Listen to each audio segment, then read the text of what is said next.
Indeed, if they can't convince the electorate of a 51% agenda, then they want to change the electorate. And so they're panicking. But this demonization and delegitimization, do you think it's a good faith? I mean, if you genuinely think, as these presidential candidates and other big shot Democrats suggest, that these are Nazis rounding up people for concentration camps, then you're morally obligated, presumably, to taunt low-level bureaucrats with the fact that you know where they sleep at night, you know where their kids go to school, you know what pets they have and what food their pets eat, as all these guys were doing.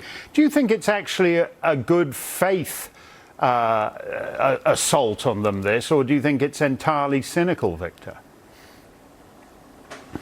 Well, I think it's very dangerous. And notice, Mark, that while most of these candidates on the left weigh in on almost every shooting, we haven't seen any of them really weigh in to any significant degree to stop it, because they could say, my opposition to some of the practices of ICE is not commiserate with trying to destroy ICE offices. And especially they could say that because they've told us again and again that rhetoric can incite violence, at least in some cases, but they're not doing that because it's almost as if they feel that these attacks on ICE offices might deter a little bit the purview of ICE, and then that might spike illegal immigration up a bit. And I'm trying to be blunt, but I think really do believe that they feel that illegal immigration has flipped California, Colorado, New Mexico, Nevada, and it's central to the future of the progressive movement. And if they're pretty open and candid about that. And if it flips Texas, they win the Electoral College now and forever.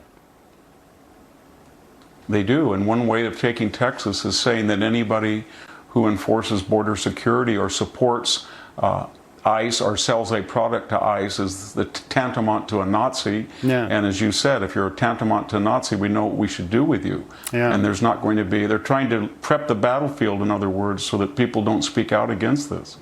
Professor, thank you for that. We always appreciate hearing from you. Congresswoman and wannabe revolutionary Alexandria Ocasio